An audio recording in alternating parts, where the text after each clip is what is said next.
Hey, everybody. Welcome back to Conspiracy Theories and Chill Midday. We're here Wednesday in the midday. We're going to do a midday run, baby. We're going to do a midday run today. We're running in the midday every day on Conspiracy Theories and Chill, Me on Things and Stuff, and the Sean Yankee Show on Facebook. Hello, everyone. How are you today? I'm going to share this out a little bit. If you like me, share it out. If you don't, sit and watch and see if you like me, and then decide if you want to share it out. If you do, it'll be here. Share that thing out. You will love it.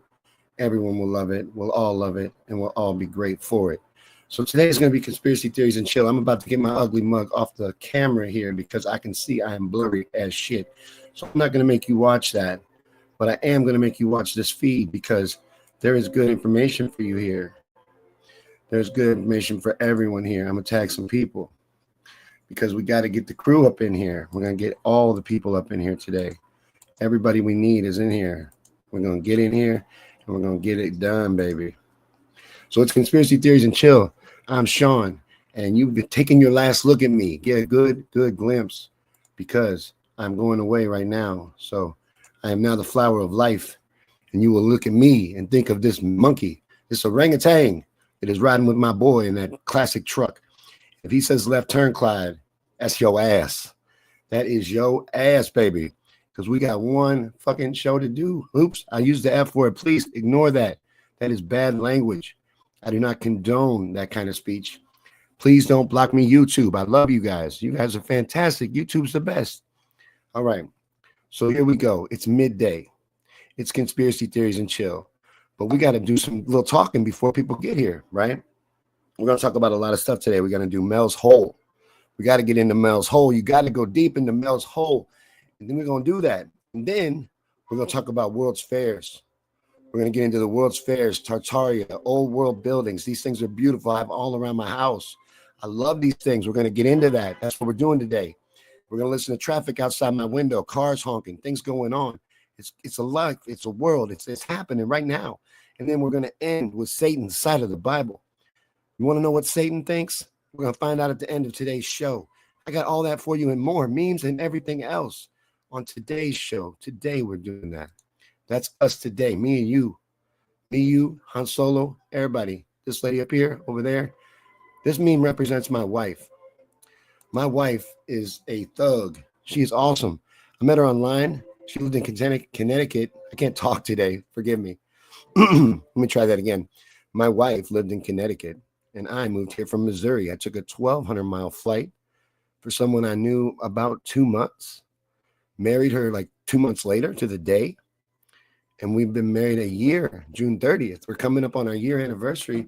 We've been thugging for almost a year already, over a year. I got here April 29th. So we are past our year anniversary of setting eyes on each other in human form and physical form. But we met online about 2 months before that. Introduced by a friend of us, a federal agent. He introduced us. And now we're just living the dream. Everybody thought we would fail. We should have failed like 60 times. She's a thug. And, she is not single anymore. She's mine. I want to know what y'all would name this band. If this was a super group, if this group of oligarchs and false prophets and fake leaders was a band, a big super group, what would the name be? I'm thinking the Bloody Wallets. Hey, Dion, I think Bloody Wallets is a really good name for this band. If I was going to make a super group, I would have Michael Obama out front singing. Hillary's got to be drums. And then George W. Bush is keyboards. And Daddy Bush is maracas. Bill Clinton plays sax, of course. And then Barack Obama just handles Michael's mic cord. Just holds it there for him. And then adjusts his mic stand when needed. That's Barack's job in the band. And I call him the Bloody Wallets. What do you call this band? It's a group of evil people. I think they do have bloody wallets, so I think it fits. But, I don't know, man. I'm not sure. I'm going to keep coming back on camera because I feel like that bothers people. I am a human being. I'm right here. Hello. Hi, human being. Look at me. I'm going to go back off camera because I'm blurry as shit, and I don't know why y'all need to see that. So I'm the flower of life again, but I am really here. I'm a real dude named Sean, and y'all are watching Conspiracy Theories and Chill Midday. Right now, we're trying to figure out what to name this band. This is a band here. They're putting together a band. I didn't know if you knew that. And I think they should be called the bloody wallets, but they could be called lots of things. The demonics, there's all kinds of things. Depends on what kind of music they're going to play, really. That kind of depends. This is something I've been wanting to learn about. And again, we're just bullshitting while we give people time to get in here. We got a lot of things to do. We're going to watch Mel's Hole. We're going to go into the world's fairs, and we're going to see Satan's side of the Bible. All that's coming up on today's Midday Conspiracy Theories and Chill. We're just going to bullshit for like 10, 15 minutes, give people time to get in here. I never knew the difference between cuts of meat. Are y'all mad at me? Is anybody mad at me? Now I do. I got this handy little guide, and I love sirloin and filet. Ribeye, I've heard, is the most tender, but it looks fatty, doesn't it? Look at all the fat in that. Porterhouse looks amazing. New York strip and T-bone. New York strip probably the best. I don't know. Sirloin, which one's the best? What do you like? I usually get sirloin or ribeye, but I think I should get filet or New York strip. Maybe a T-bone, because I've heard the bone is better. Is that true? Let me know. I need to know more about steak, because me and Baby, sometimes we go out, me and Baby Doll, we go out and then we go to steak dinner. And I don't never know what to order. I never did. I just got whatever Dad put in front of me. You know what I mean? If we got steak, I just felt lucky. I didn't worry about what kind it was. It's the cow kind, the good kind. But now we pick our kind. You get down there and they're like, what kind of meat would you want? And I'm like, meat, steak? I want steak, good steak. Put it on a plate, put it in front of me. Give me a glass of beer and a salad. I'm going to tear it up. Give me what my food eats and my food. And then a beer to go with it. And potato. That's what I want. But now I think I want a New York strip or a filet, maybe a T-bone. Or this porterhouse looks really good, but that looks like one of those 96-ounce steaks, It's probably one of those really big ones. But like I said, about 10 minutes. Well, no, let's say 5 more minutes, and we're going to get into these videos. The first one we're going to watch is Mel's Hole. If you've never been down Mel's Hole, it's this hole that leads to eternity. It's a bottomless pit. I forget where it's at, but it's blocked out on Google Earth. You can't even look at this area. It's blacked out where it was. I forget the name of the state, but it's in the United States. This guy first called into Art Bell long time ago. Many people have gone looking for Mel's Hole, and no one seems to be able to find it. We're going to get into Mel's Hole right now in just a minute, in about 4 minutes, actually. But I got a few more things I want to show you. We did a video today for motivation. Look for that. It was Push Forward, Wednesday Motivation. Check that out. That's new today. I'm going to be doing that once a week. We're also going to be doing these middays about once a week. And then the night show, the nightly Conspiracy Theories and Chill show, is Mondays at 7 p.m. Eastern. That's going to be our schedule moving forward. We're playing around with things right now, but it's going to get more sturdy, more stable. There's going to be a midday, a motivation, and a regular show every week. 3 shows. It'll be 3 feeds. And it won't be this annoying anymore, guys. I'm sorry I've been bombarding you. I'm trying to figure out what studio I'm going to use, what format's going to be, and what channels we're going to use for different things. So that's what we're doing. We're narrowing it down. Feel free to take part. I want to hear from you. Take part in the comments. Even if you're here late, there is no wrong time, and you are never late to one of these feeds. Most of our views come after the fact. So whenever you get here, take part. I do want to hear from you. I am excited to hear what you have to say.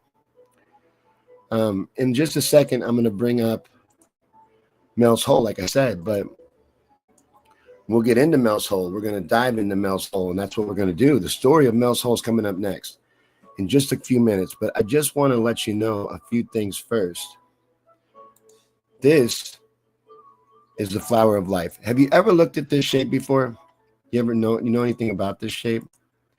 This shape has sacred geometry throughout. It's got a lot of different things in it. I don't know if you can see that, but there's a lot of different geometrical shapes inside of it, many. And then the gaps inside of them, as Terrence Howard was getting into, there's interesting negative space in there too. It's amazing. This is the key to everything almost. It's one of the oldest symbols, sacred geometry symbols there are. And I love it. There's actually a necklace of this that I want, pendant rather, that I want, that repels radio waves and Wi-Fi signals and things like that. I want that. I need that in my life. And I bet you it's expensive. But if I find out it's affordable, it is going on my neck for sure. Because I need that in my life. Everybody does. I'm going to ask you one more question, and this is for the comments later. And, just let me know what you think or what your version is. But how many channels did you have on your TV at your house as a kid? I remember my very first that I can remember, the oldest I can remember, only had 3. And I don't know if that's because 3 only worked or what. But there was the video game channel where we could play our video games, and then 2 other channels came in clear. Channel 11 and Channel 3. And Channel 3 was one my parents always watched. They had like news and stuff. I don't know what it was. I think it was NBC because Saturday. No, it was NBC because sometimes I would get to watch Saturday Night Live, and then I was the remote.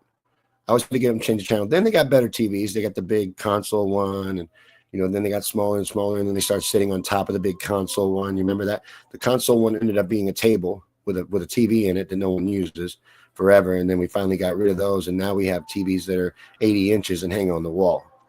We've come a long way television-wise, but yeah, I had two working channels and a video game channel, and my first video game was that Atari 2600. What was your first video game? I think we've given enough time, so we are going to start. The first video today is going to be Mel's Hole, like I said, and we are ready to get going with that. So I'm going to get ready to begin, and I hit play in just a second on Mel's Hole. I'm going to sit here, watch it with you, and then afterwards, I'm going to be back here, and we will break down questions and any comments about Mel's Hole. And then the video after that is going to be the truth about the World's Fairs. So we're going to talk about Mel's Hole, and then we're going to do World's Fairs after that. I cannot talk today. And I'm Sean, and let's get started with Mel's Hole.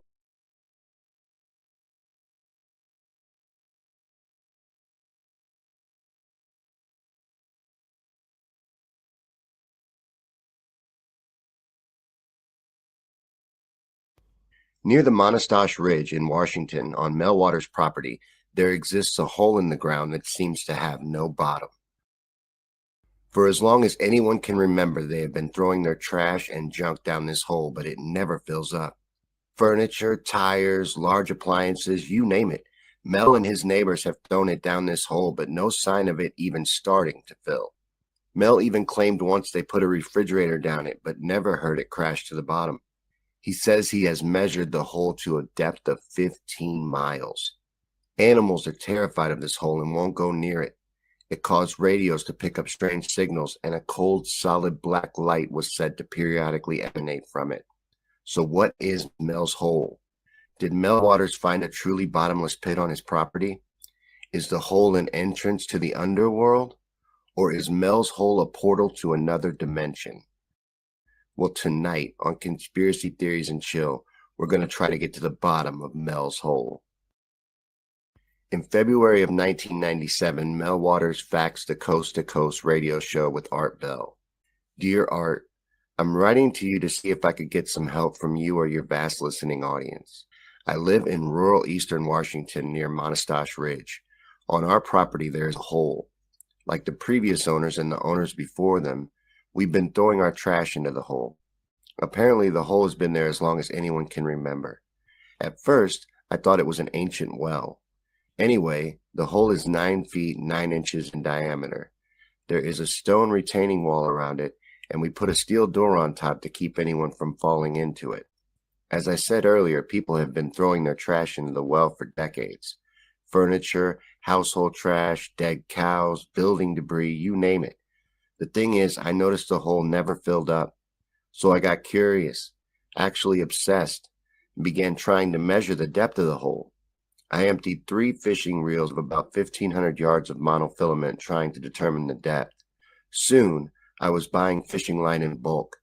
So far, I've sunk about 80,000 feet of line into the hole without reaching bottom.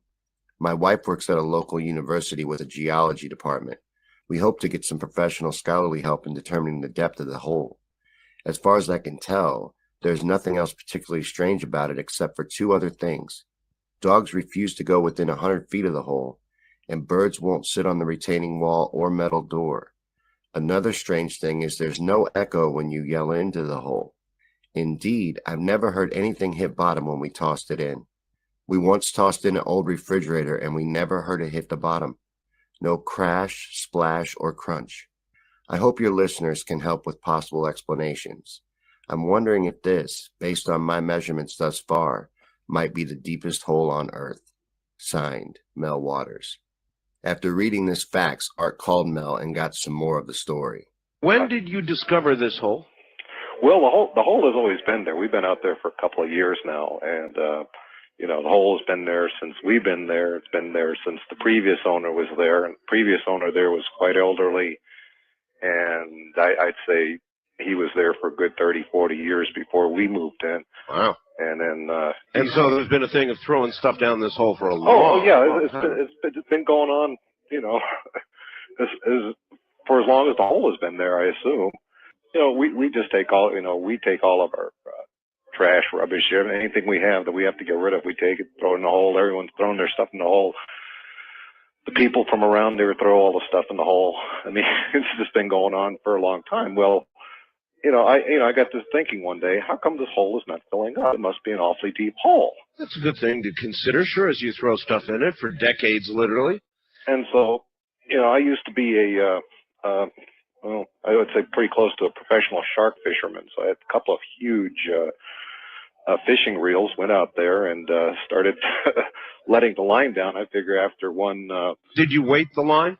Oh, yeah. There's, in fact, the original line is still down there. I've just been adding to the line and keeping track of how much line I have used. So I've not reeled it in. How much weight is on it? There's a 1 pound weight at the bottom of it. 1 pound weight, all 1 right. pound weight. It's a triangular 1 pound weight. Okay. And so that's at the bottom of it at first. So in other words, it would go down kind of like a plumb bob. Exactly. In fact, I have it rigged across the center of it there, and it goes straight down from the center there. And occasionally I try to move the line there. But when you're moving that much line, you really can't do a whole lot with it. But it seems to, there seems to be, it's not resting against anything at this point here, and it continues to go down freely.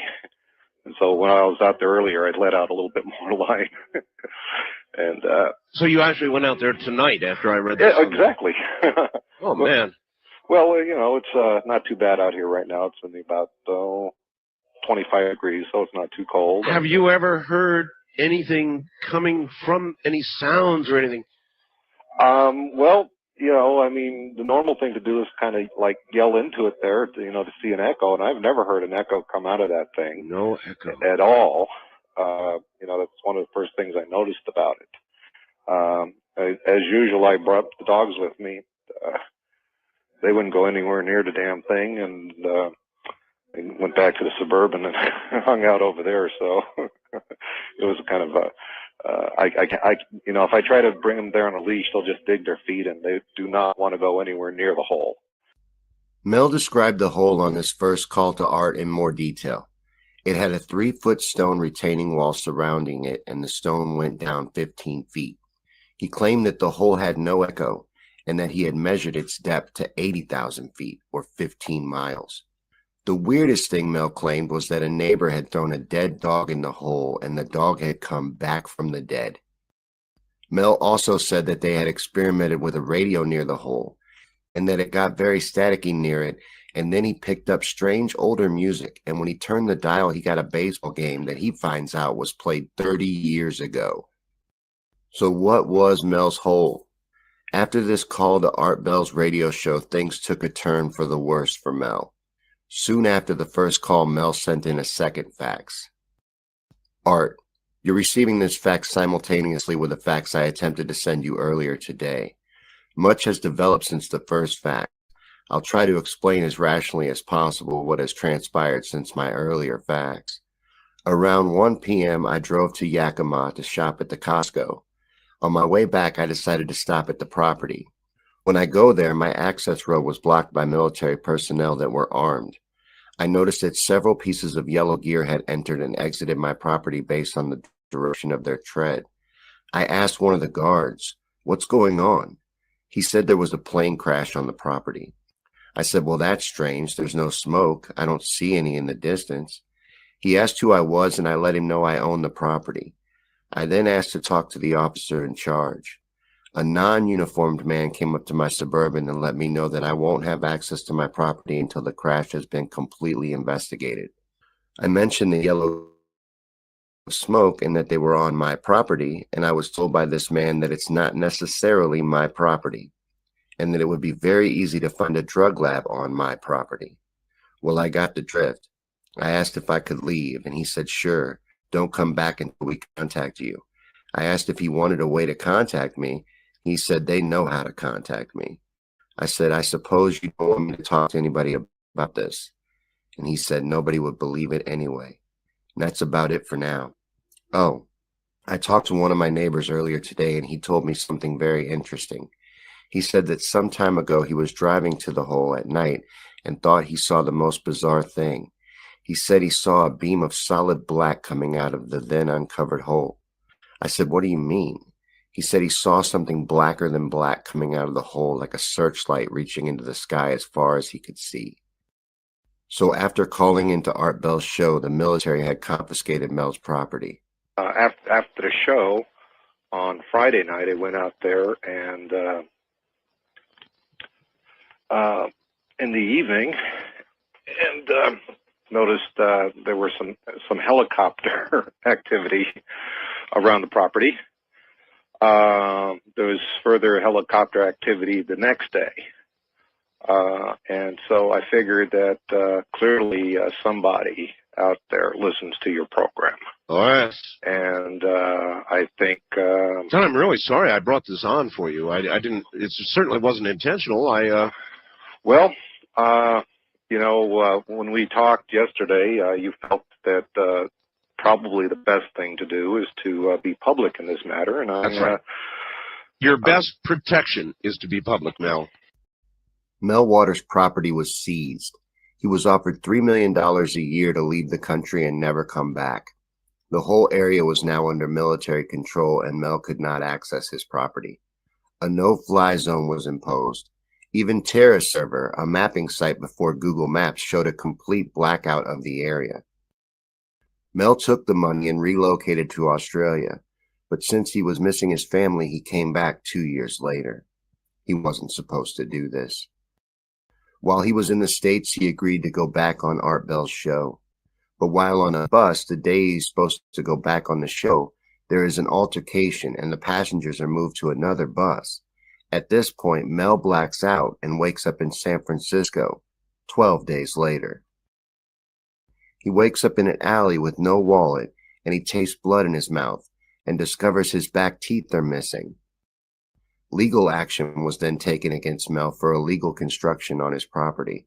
The power lines, paved roads, and buildings the government had constructed in the 2 years they occupied it were all built without permits. And Mel lost everything. His bank account was empty. Now, officially, Mel's hole has never been found, but Mel did contact Art Bell again. He said he was contacted by a Native American tribe based in Nevada to analyze yet another bottomless hole. Now, this hole was a little different in appearance compared to Mel's hole. It had a metal collar surrounding the 9 feet wide opening instead of stone, and this hole was there for as long as the people were. Mel observed that the metal made no sound. Even when hit by a tool, there was complete silence. He went on to say that the Basques decided to send a sheep down the well. When the crate was taken up, the sheep was dead. The Basques decided to cut it open, and inside the sheep's body they found a strange creature that they called a magic seal. The seal crawled away from the men into the hole where it stared back at them for a while before jumping in. Then the unbelievable happened. Before coming to Nevada, Mel had been diagnosed with cancer and had only 6 months to live. But after this encounter with the seal, he was cancer-free.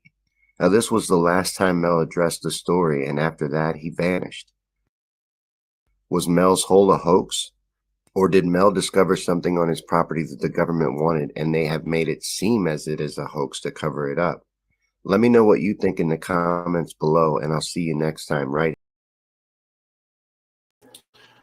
All right, guys, that was Mel's hole. And what do you think? First off, Mel's hole is deep as fuck. Come on.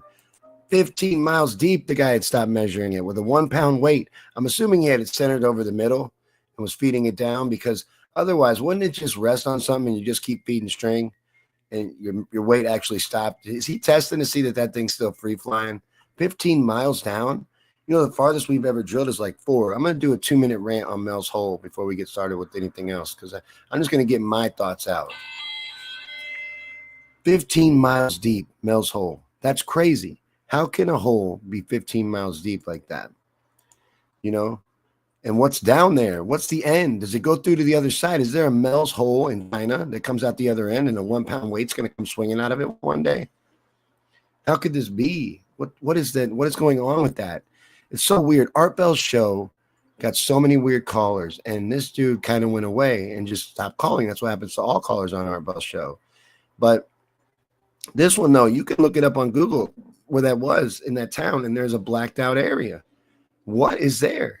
And why did the military take over his farmland right after he went on our show? If there's no hole, and why black it out on Google Earth? It doesn't make any sense. So there's got to be something there. It feels to me like there is anyway.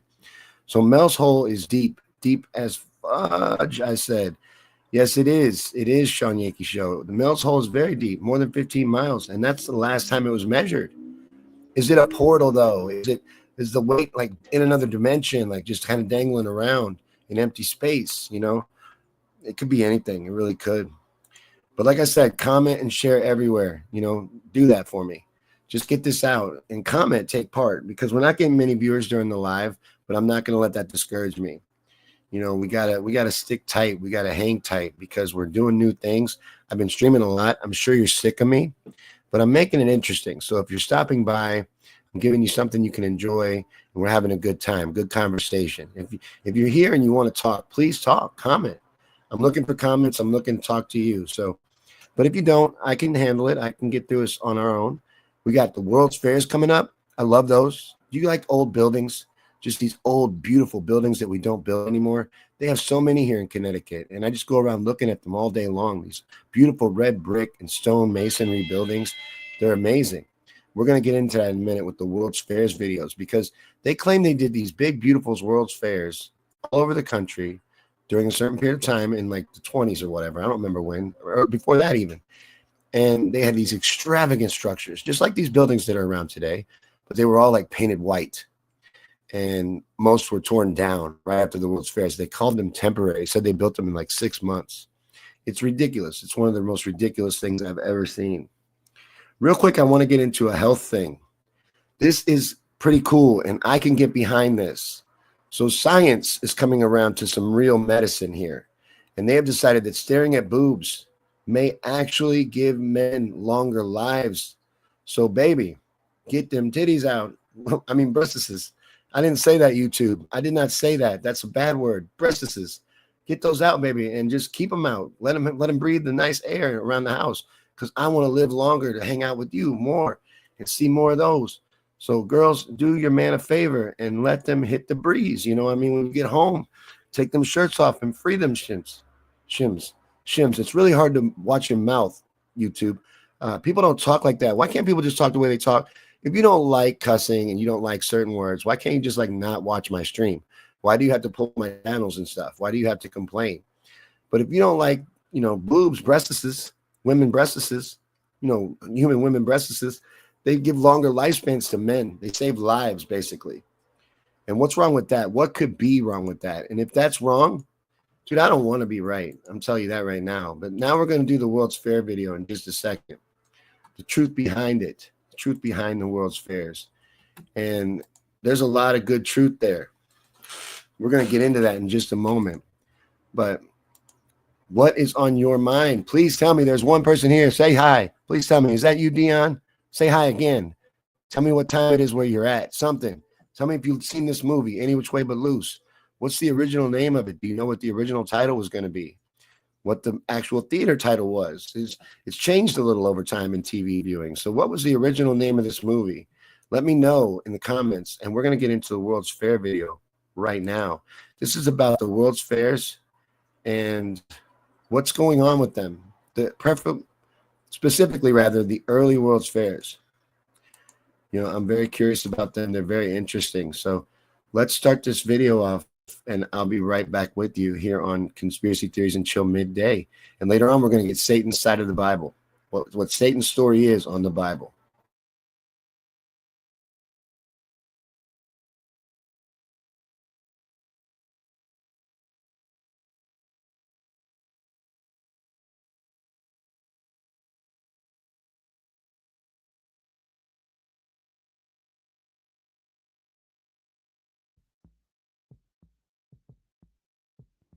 According to Wikipedia, a World's Fair is a large international exhibition designed to showcase achievements of nations. These exhibitions vary in character and are held in different parts of the world at a specific site for a period of time. ranging usually from 3 to 6 months. But what if that is just what we're being told in order to hide the true history of humanity and remove and reclaim the landmarks of an entire civilization that actually dwelled and thrived in these specific locations long ago? Well, tonight on Conspiracy Theories and Chill, we're going to look at some of the early World's Fairs and see what, if anything, they have in common, what they might have really represented or even took place to hide, and whether we're being told the truth about these events at all. Let's start by looking at the world's first World Fair in 1851, which was by far the biggest event of the 19th century and was held inside one spectacular and historically out-of-place building. The Crystal Palace that had sprung up in one of London's largest public spaces. Glittering in the sunlight, it was truly a sight to behold. The first prefabricated building of its kind.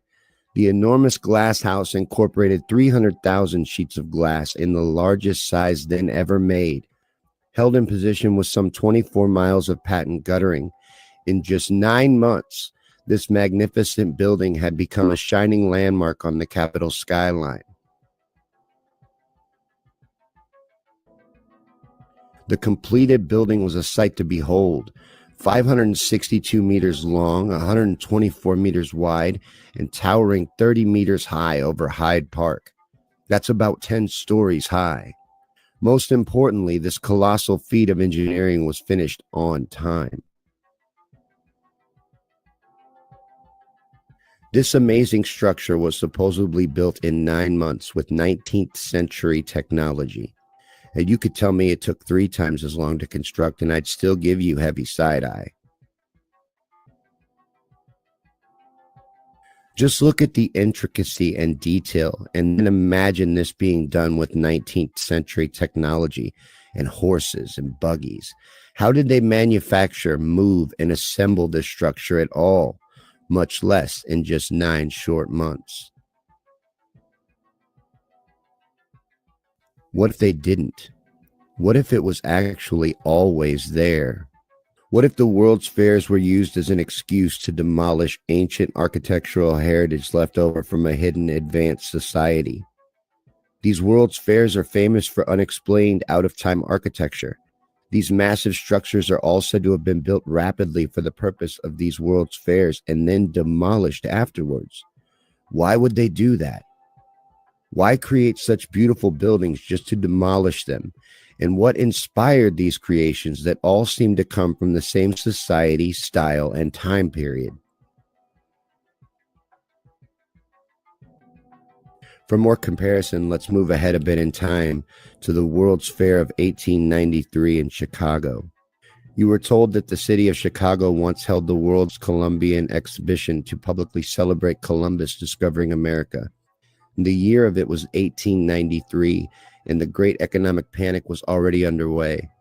But some 27 million people, a number equal to half of the entire United States population at the time, is said to have arrived from around the world to behold 200 newly erected buildings on 600 acres of reclaimed swamp, all of which had come to fruition within 2 years of its initial planning.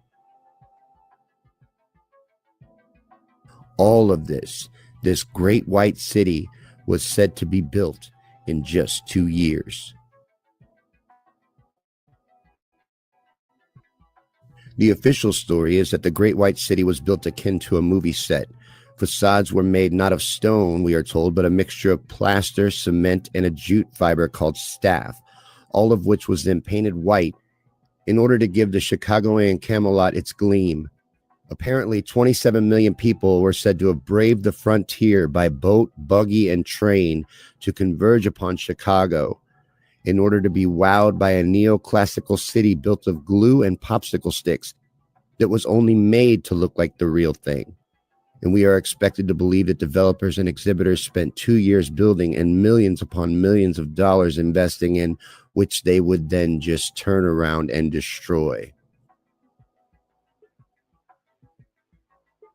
And there are absolutely no blueprints for the White City's construction, and documentation on the construction is thin. Except for a few rinky-dink shacks resembling put-up props, it doesn't seem that anything was really built here at all.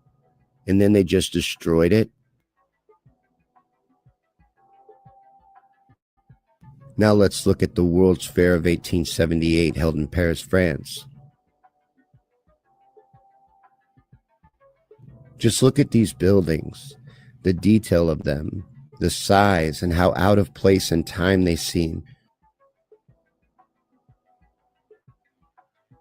Again, most of these structures were said to be built in impossibly short amounts of time, and money seemed to be no issue or concern.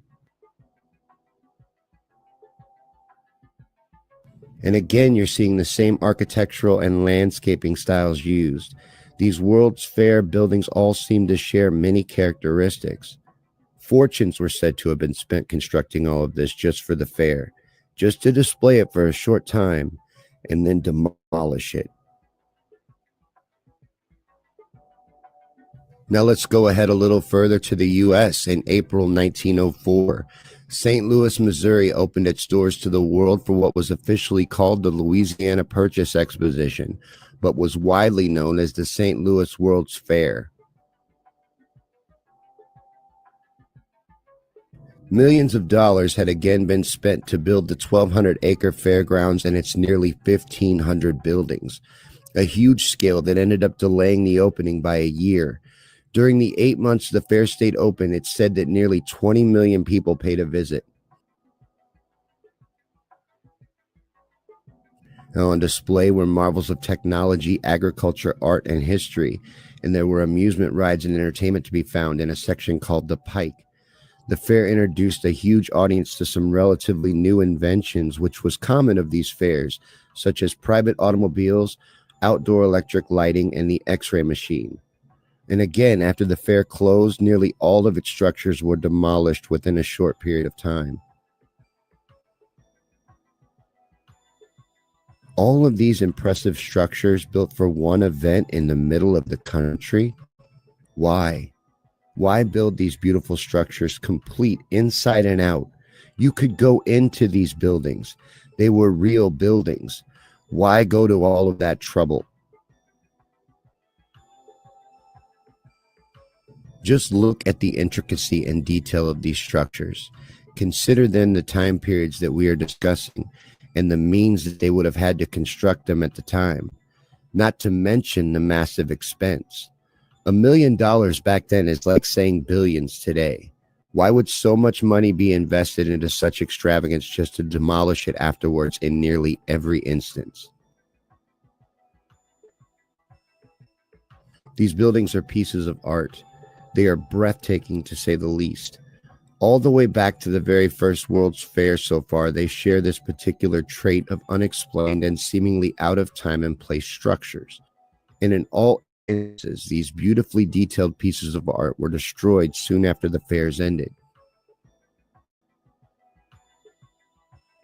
But why do these structures from different places and time periods seem to match each other so closely? Is it possible that all these different World's Fairs architecture seems to match each other for a particular reason? What if these structures were already there, and these early World Fairs were to explain these unexplainable and amazing pieces of architecture to the masses, and at the same time erase the existence of a previous advanced civilization? What if all these structures and the out-of-place structures that match these that stand to this day, what if all of these were already here? What if the World's Fairs were really held to explain away true human history in order to rewrite their own? To believe that these were all just put together as events and that such extravagance and money was just thrown around to make the impossible real is just insanity, in my opinion. No, I think it's much more likely that these structures already existed long before we settled in these lands, from a civilization whose history is being hidden from us. This has been a look into the truth of the early World's Fairs from Conspiracy Theories and Chill. And I'm sure we will be revisiting this topic very soon. Thanks for watching. We'll see you soon with a brand new topic. All right, guys, that was the World's Fair video. And that was just a really short video. I made a short video on that because I really feel like there's more to talk about. So let's put 2 minutes on the clock and I'm going to rant about the World's Fairs and how ridiculous it is that these were temporary events. And everybody knows that they weren't temporary events. Everybody knows that. You're not fooling anyone. We all know that these World's Fairs were to cover up history. They were just exactly what it says here. Hack jobs to hide history, to destroy these buildings. They would claim to build these cities. The White City, what they say, 6 months to a year it took to build it. And then they run the fair for 3 to 6 months. People from all around the country come to this fair. And how did they get there, right? How did all these people get there? Everybody's horse and buggy. It takes forever to get across the country, but they come all the way to Chicago from miles around, all over the world to see this stuff. What are you talking about? And then the babies. Hold on. 2 minutes on the clock. The babies. They had these babies at these World's Fairs all the time. They had incubator shows, and they would have tons of babies, just hundreds of babies in incubators. And what are they doing with these babies? Where do these babies come from? Another interesting story we need to get into one day is the orphan trains around the same time. All these orphanages popping up and all these trains full of orphans. Where are these babies coming from? Is it from these little incubators? I don't know. You know, lots of tech was revealed at the World's Fairs. That particular White City that you saw earlier in the video, Tesla had wired that for electricity in what, 1904? It's wired for electricity, lit up like a candle at night, the entire place. You could go in every building and they claim they built this shit in 6 months. They just whitewashed it. They painted all the buildings white and then tore it down after. And why did they tear it down? Like, why can't we have that beautiful stuff to this day? The Capitol building downtown is one of these buildings, and it is gorgeous. It's still there, though. It looks completely out of place, but it's still there. They left them sprinkled all around the country. What is that? Just to mock us because we don't build anything beautiful anymore? We don't have nice things, so they want to show us that the old world did? Well, the old world had a lot of things that we don't have now. And, you know, there could be reasons for that, and there probably is reasons for that, but we just kind of blew it, and God couldn't share cool things with us anymore. But is that what it is? That this is like some kind of tech and hidden tech, and with this history would give us knowledge that would make us like that again? So they have to keep it from us so we can't get that powerful again? Is that maybe what it is? So this World's Fair stuff and all these old world buildings, they served purposes that if we were to get a hold of it, they think we would run mad with power? Or is it that they wouldn't be able to keep their power? I think it's more that than anything, you know. It usually is that. So I think these are lies. They would happen every couple of years, and they would be huge like that. And then there would be 100 new inventions that come out that we still use today. They have moving sidewalks, electrified cities, cars, motors, engines. Tesla invented like 150 to 200 of his inventions at World's Fairs, presented them anyway. It's ridiculous, the whole thing. But we've had very little engagement today. I was going to talk for a little longer, but we're going to get right into the story here. Satan's side of the Bible is the last thing we're going to do today. And I thought we could get into that. That should be interesting. So we're going to watch that video, and then we're going to wrap up. This has been Midday Conspiracies with Conspiracy Theories and Chill. We're going to do this probably Wednesdays, midday, if it works out. One day during the week. I don't have a set schedule. So one day during the week, you'll get a midday. One day during the week, you'll get a motivational morning, which we had today. We had it today and a midday. Well, you got 2 things today. And then every Monday night at 7 p.m. Eastern, we're going to debut me and my wife's new podcast, Cracking the Code. It's going to debut in a few weeks. We'll probably have some practice feeds before then because I got to get us a table and I got to get her a mic. Once we got it all set up, we're going to start that podcast, Cracking the Code. It's going to be pretty neat. I'm going to get a better camera and stuff before then. I know it looks like crap. That's why, hence the flower of life. And maybe that's why no one's here. But it doesn't matter that no one's here. And I'll be fine and you're fine. And we're going to watch this video. This is Satan's side of the Bible. And it's interesting. I've seen it. And it's an interesting take. Let's check this out. The devil has been the laughingstock of Christians. We've boiled him down to a mindless, raging being, creating chaos just for the sake of chaos. But have we ever considered Satan as an actual character in the biblical story? A character with actual emotions, realistic motivations, and specific goals? A character who does nothing by accident and thinks through his every move? A character who had a real chance at changing the direction of human history forever? Have we ever asked the question, why did Satan really rebel from God? Why does he hate humanity so much? And what was his unique connection to Jesus? I mean, all the strongest villains in our favourite movies have goals and morals they believe to be right. So why would the ultimate villain be evil just for the sake of evil? And what does the Bible actually say about Satan? Throughout the whole Bible, we encounter glimpses of Satan's personality, fragments that hint at a more complex motivation. By putting all the pieces together, we get convincing answers to these tough questions, revealing a character with far more understandable objectives. The story I'm about to tell you deepens the entire biblical narrative, including all the major characters, and it starts in a time before humans. Many eons ago, God created a heavenly species, glorious angelic beings who worship around the throne of their Creator. But among the worshippers, God anointed one for a special purpose. Described as a signet of perfection and blameless in his ways, he was covered with many precious gemstones and was exalted to a special place in heaven. God himself chose this angel to be a guardian cherub, a morning star shining bright in all his splendor in the full presence of God. His name was Lucifer, meaning bearer of light. Despite his high position, he believed he was deserving of more. He wanted to exalt himself above his angelic brethren and become like the Most High. Although ambitious, Lucifer served his creator blamelessly until God made a decision that would change everything. He decided to create again. The angels marveled at God's creation of light and of the stars. They sang praises as he created plant life and the land in which it would grow.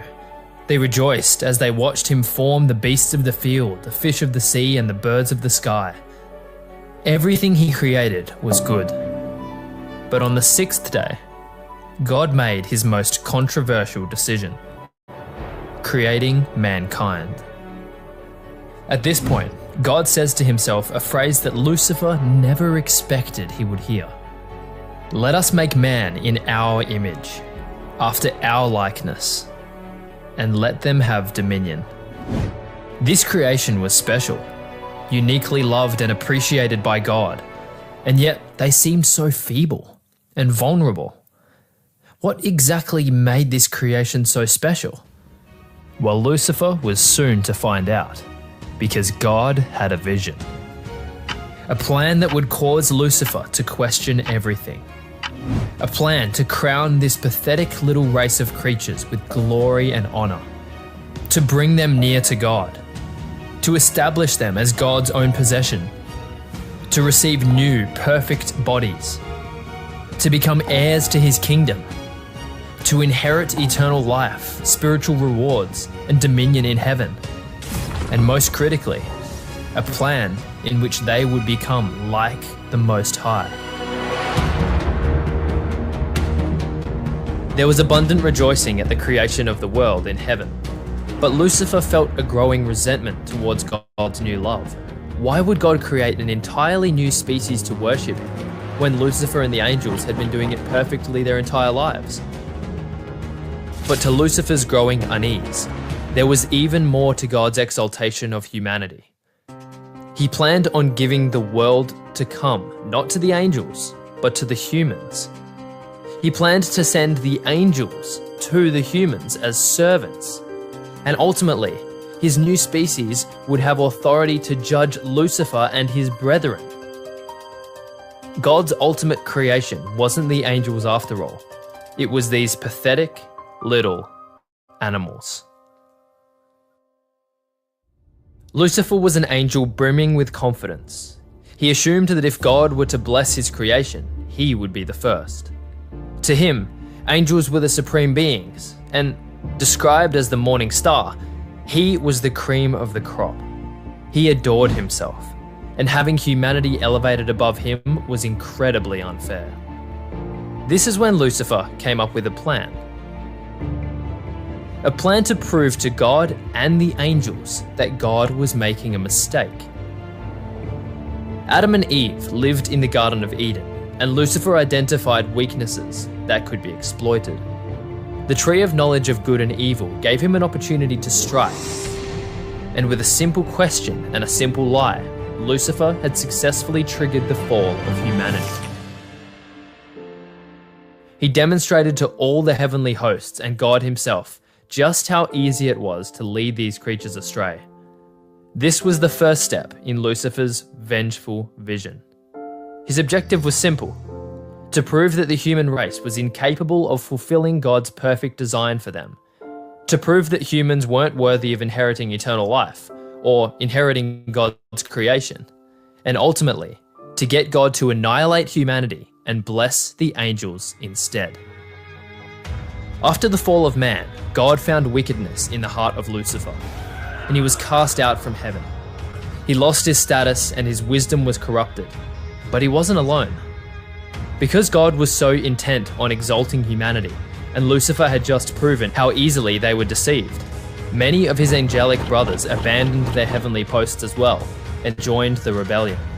At that time, a third of the angels were convinced and deserted their creator. This is the moment when Lucifer, the guardian cherub, died. And Satan, the adversary of mankind, was born. With this new name came a new role. He would accuse mankind day and night, accusing them of sinning and failing to live up to the image of God. Satan knew that if humanity were to succumb to sin, God's justice would guarantee their destruction, proving that the blessing should have remained with the angels all along, and ultimately, that Satan was right. But at the fall of mankind, God had an unexpected response. Once Adam and Eve ate of the forbidden fruit, they became sinners before God. They were ashamed of their nakedness and decided to run away and hide. But instead of destroying them for their betrayal, God sought them out. He created clothing to cover them and performed the first sacrifice. At humanity's lowest moment, God stood by their side. But Satan now had an effective argument to level against God.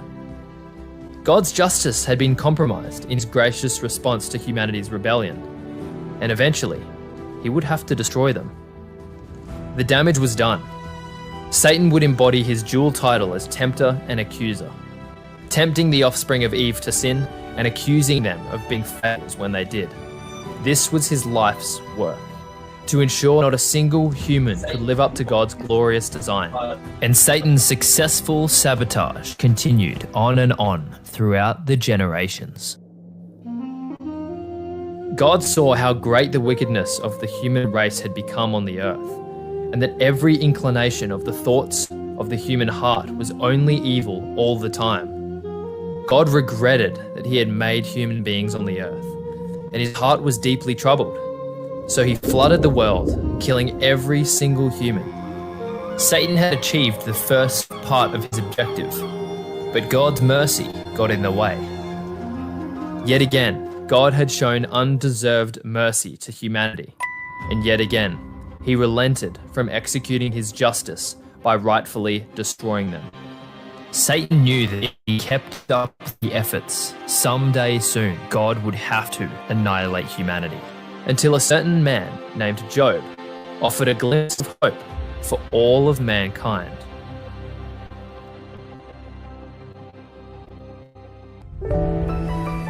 About 400 years after the global flood, all the angels came to present themselves before God, and Satan was among them. The angels listened in anticipation as God and Satan made a wager of cosmic significance. You see, before this conversation, Satan was roaming the earth, tempting the offspring of Eve to sin and accusing them of being failures. But there arose one man who Satan seemed to be ignoring. His name was Job, a man who was blameless and upright. Known as the greatest man of the East, Job would regularly sacrifice offerings just in case any of his children cursed God in their hearts. He was a man who truly sought to live a righteous life, a man who seemed to be upholding God's image better than many before him. But Satan disputed the heart behind Job's righteousness. He was convinced that Job's faith was in the blessings God had given him rather than in God himself. He stated that if God were to remove the blessings from Job, he would surely curse him to his face. God, willing to test his faith, agreed, and from that moment, Job fell into the hands of the devil. All his material possessions were destroyed, and all of his family and servants, except for his wife, were killed in tragic circumstances. But instead of running from God or cursing him like his ancestors, Job did not sin by charging God with wrongdoing. But there was one more thing Satan had yet to do. One last trick up his sleeve. The angels gathered once more in God's presence, and God questioned Satan once more. He reminded Satan that his efforts against Job had proven fruitless. This wasn't good for Satan, because if this human could resist his allure, he would be forced to admit that God was right and would be made a fool of before all of the heavenly hosts. So he snapped back at God and challenged his mercy again. "Strike his flesh and bones," he said. "Surely then he will curse you to your face." God once again agreed, but made it clear that Satan wasn't to take Job's life in the process.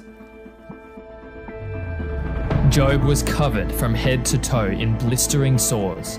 His situation got worse and worse, but through it all, Job never cursed his Lord.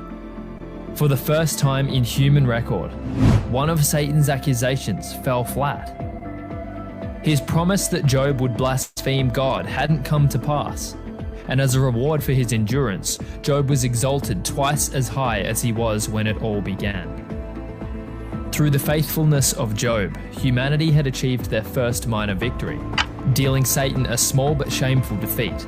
But things weren't all hopeful for mankind. Though he didn't curse God, Job still had to repent for some of his conduct.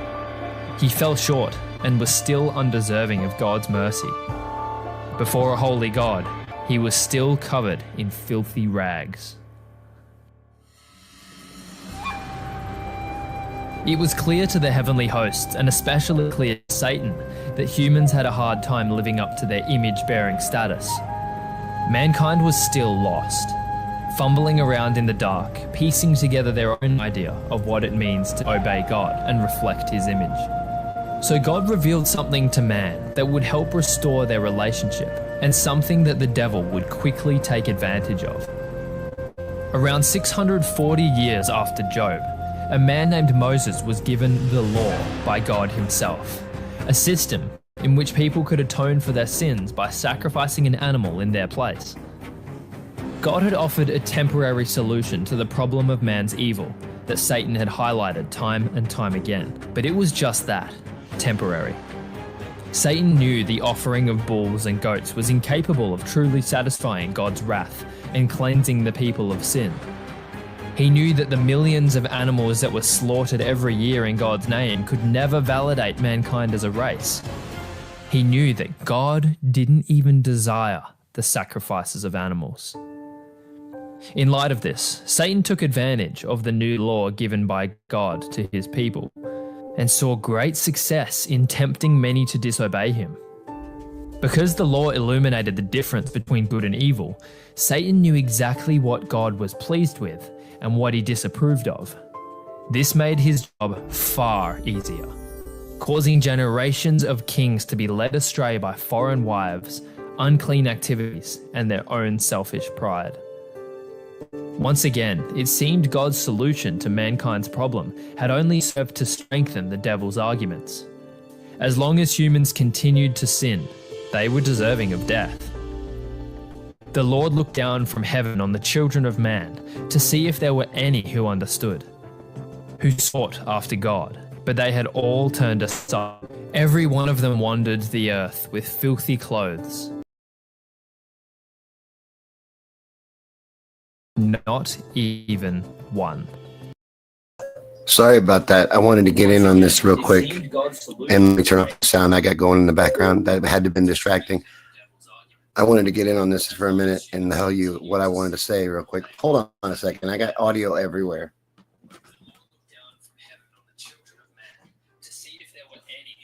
That's what I get for trying to watch this with you guys. I was trying to hang out with you. So sorry about all that messing up just then. I'll take it back just a little bit. Not that much. Right there. We'll start back there when we get back to it. Hey, Frazier. How you doing, bro? Good to see you, man. This video is awesome. I love this video. It's one of my favorites. Frazier was taking this a good video right here. It is. I really love this video. It's interesting because it's the Bible. It's got scripture. I don't know if you've noticed that right in the bottom left. There's scriptures. You can back up everything they're saying. It's just from Satan's perspective. You don't ever get the Bible that way. So this is so much better. Like for me, I love this so much better because it really explains some of the stories like Job. Like Frazier was saying, it's a big metaphor for life, right? It just all happens to Job all at once, but it is a big metaphor for life. And this video does explain things very well. I'm going to get back to the video now. I just wanted to break in because I just kind of realized how long this thing is. I think this thing's like 40 minutes long. So we don't have to watch the whole thing today, and we may not. We may just watch another about 10 minutes and then find another stopping point and do this another day, do the last half. Because I forgot how good it is. But if you want to watch the whole thing, Frazier, me and you will sit here and watch it, but it's just me and you. So let me know if you want to sit and watch it. We'll do the whole thing. I don't mind. But I'm going to start it back up. I backed it up a little to make up for the thing I messed up. So you're going to hear something again, but it shouldn't be much. We should be right where we left off. Sorry about the audio problems. I'm going to get back down here. I'll be back up in a minute. Let's get back to this video. And let me know, Frazier, are you down? Because I'll stay down. We'll keep it going. I don't know. But if you're not going to hang with me, I'm going to end early and we'll do the rest another day. Because I got dishes to do. You know, I got things I can do here. But I can do this. I'll do this all day. I love this. You know. Humans continued to sin. They were deserving of death. The Lord looked down from heaven on the children of man to see if there were any who understood, who sought after God, but they had all turned aside. Every one of them wandered the earth with filthy clothes. No one was righteous, not even one.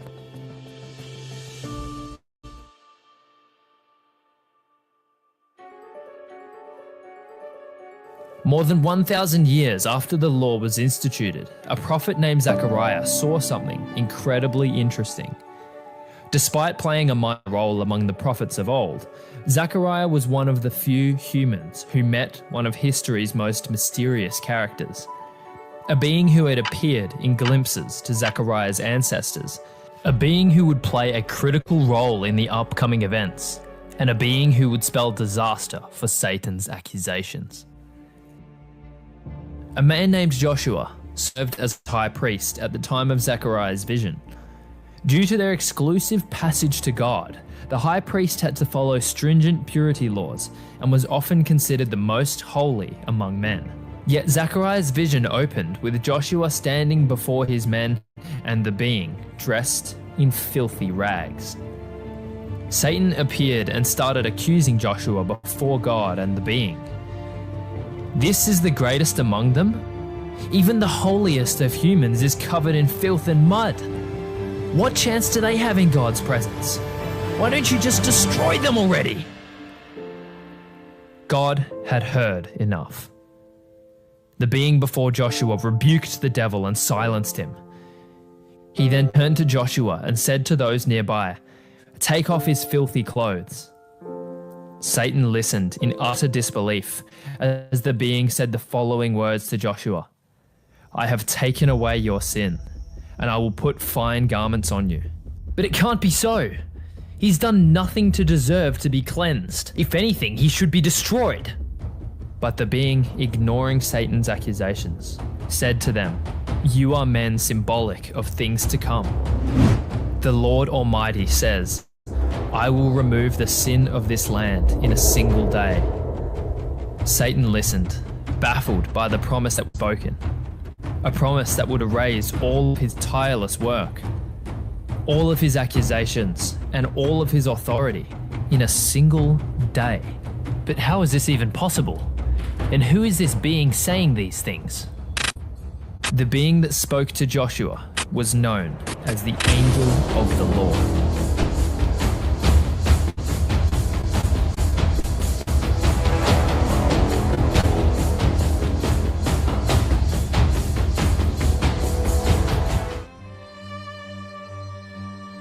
For the next 500 years after Zechariah's vision, God seemed to take a back seat. From Satan's eyes, it seemed like God had run out of ideas to redeem humanity.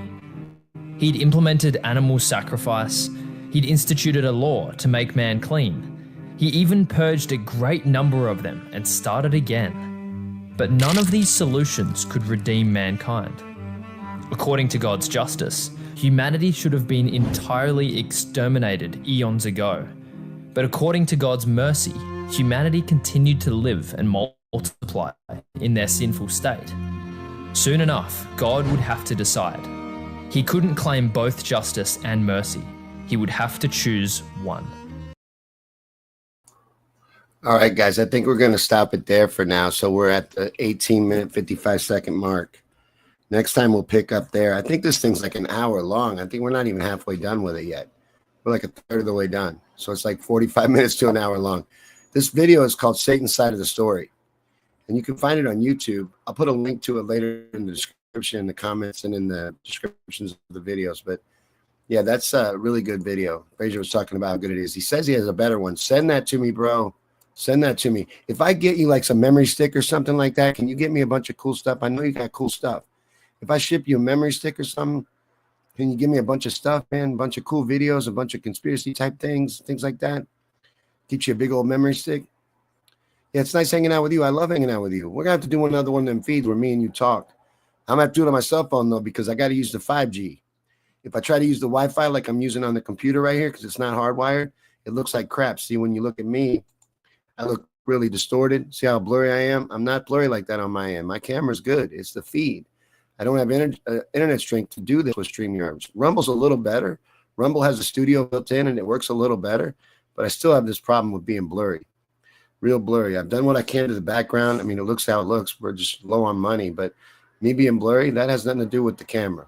As you know, it's the same camera I had before. So this has been Conspiracy Theories and Chill Midday. We're going to do one of these a week. We're going to do one motivation like we did this morning, one per week, and then one main episode of Cracking the Code. We're going to just do regular feeds every Monday until we get ready for that show. We got to get a table and 2 mics. Once we get that going, me and Heather are going to do a show called Cracking the Code every Monday night at 7 p.m. Eastern. Till then, we're going to do some Conspiracy Theories and Chills each week to get her acclimated and get her used to doing this. She's never done this before, so I want to find out a way for her to get her feet wet at it. So we're going to practice each Monday, and then when we launch the new podcast, you'll know it. It'll have an intro of its own and an extra of its own, and all that'll be the same. But we're not going to do Patreon this time. You want to donate, you want to do stars, that's great. Please do. We appreciate that. And then, views and stuff like that and shares, we appreciate that. But we're not going to beg. So you'll share it if you want. You'll like it if you want. You'll donate if you want. But we're not going to beg for it. We're just going to do a quality show for you. And we're going to do it every Monday night at 7 p.m. And I'm going to do a Monday motivation for you, usually probably on Monday. And then one of these, some point during the week. I work a kind of job. I work in a deli at a grocery store. I'm just going to tell you. I'm a podcaster on the side. I work in a deli at a grocery store. So I work weird hours. So if it's on a Wednesday, it's on a Wednesday. But it'll be one of the days. We'll do one of these in the midday. Thanks for hanging out, Fraser. I'm really glad to have seen you, man. And send me some of them links then. If you got cool links that you don't think I've heard of, man, I would always love them. Just shoot them to me in the messenger, and I'll look at them, man. I love looking at conspiracies. You know I do. And I need stuff for this show. And if you would like to come on sometime and interview with me and Babos. Not Babos. Oh, my God, Heather, I'm so sorry. Anna, my baby doll. I'm so used to saying that word. Please forgive me. Now I gotta beg my wife's forgiveness because I said a name that I made up. I made up that name because her nickname was stupid. It was Beanie. And I wasn't going to say that. So I made up a word. And it just means baby. Baby. That's all it means. It's just a cute way to say baby. Babels. Right? I made it up. I made it up. Baby, I made it up. Baby, I made it up. I wasn't talking about her. All right. I'll see you guys later. I'm in enough trouble. I'll see you guys on the next one. Talk to you later, Fraser. Talk to you later, guys. Comment later if you're here. Let me know you were here. See you later, guys.